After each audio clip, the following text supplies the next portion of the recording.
Salam untuk kita semua, selamat datang kembali dengan saya di Awiwi Channel.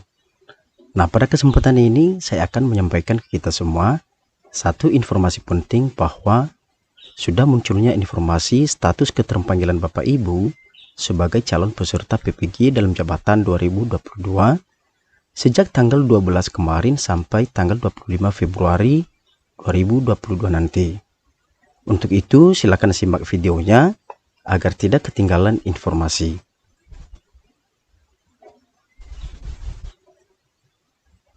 Oke, kita lanjut. Nah, ini dia contoh tampilan jika Bapak Ibu tidak mendapat kesempatan atau tidak terundang sebagai kandidat atau calon peserta PPG dalam jabatan 2022 ini berdasarkan data cut-off tanggal 30 Januari 2022 dan surat edaran Kemdikbudristek nomor 02-48-GT.00-03/2022 tanggal 4 Februari 2022 tentang pendaftaran dan seleksi administrasi pendidikan profesi guru atau PPG dalam jabatan tahun 2022.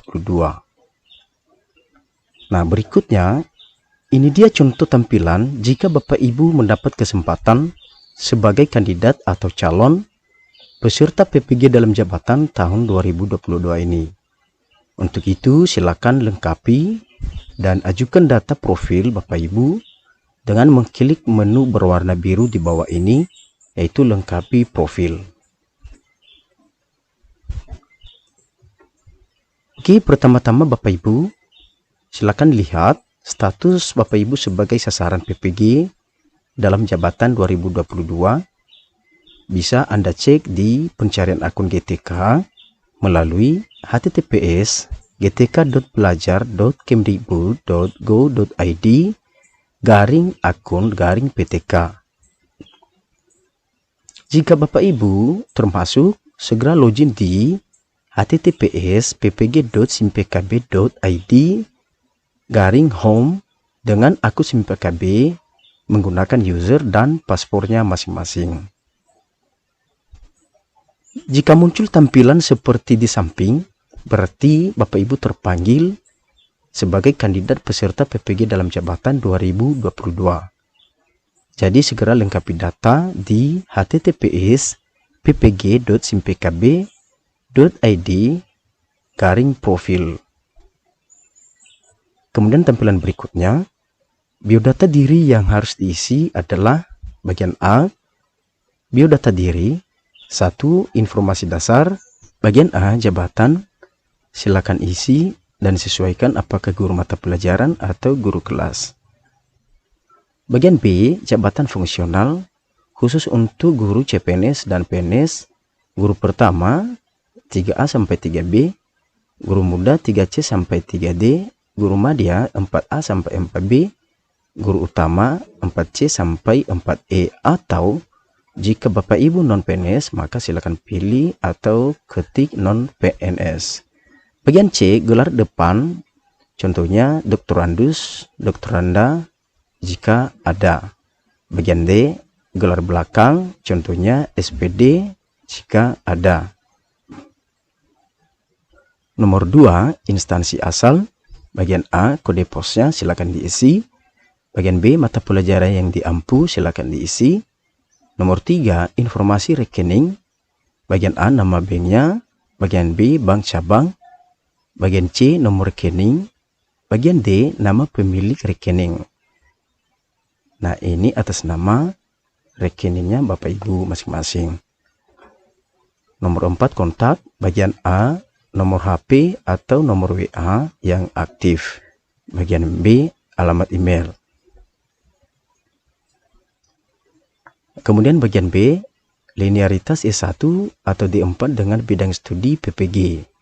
Nomor 1, lengkapi data linearitas Bapak Ibu, yaitu perguruan tinggi berdasarkan dikti, program studi berdasarkan dikti, kualifikasi, tahun lulus silakan diisikan semua, atau dipilih jenjang bidang studi berdasarkan surat edaran dan bidang studi berdasarkan surat edaran.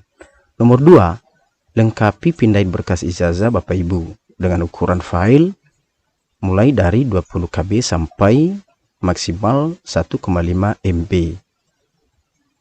Bagian C, bidang studi PPG. Nah, lengkapi data bidang studi PPG yang mau diambil saat ini berdasarkan linearitas E1 dan D4 Bapak Ibu. Bagian D, berkas pendukung semua ukuran file mulai dari 20 KB sampai maksimal 1,5 MB. Nomor 1, pindaian SK pengangkatan pertama atau TMT awal mengajar. Nomor 2, pindaian SK pengangkatan atau kenaikan pangkat terakhir untuk PNS. Nomor 3, pindaian SK pembagian tugas mengajar mulai dari tahun pembelajaran 2020-2021 dan 2021-2022, artinya 2 tahun terakhir. Nomor 4, fakta integritas dibubuhi materai 10.000 dan ditandatangani. Nah, jika Bapak Ibu sudah melengkapi biodata di atas dan juga kelengkapan berkas sudah diajukan, maka akan tampil seperti ini, yaitu biodata diri sudah dicentang hijau, linearitas E1 atau D4 dengan bidang studi PPG sudah dicentang, bidang studi PPG dan juga berkas pendukung juga sudah dicentang. Nah, di sini sudah ada keterangan statusnya bahwa yang sudah dicentang itu status syarat sudah dilengkapi atau diisi. Nah, di sini juga nampak bahwa berkas sudah diajukan. Dan yang tertera di bagian bawah, Anda telah berhasil mengajukan berkas Anda. Selanjutnya silakan dapat ditunggu proses verbal oleh LPMP. Nah, baiklah Bapak Ibu, demikian informasi penting yang saya sampaikan. Semoga video ini rekan-rekan guru semuanya dapat melengkapi data dan juga berkas sesegera mungkin. Terima kasih dan sampai jumpa di video selanjutnya.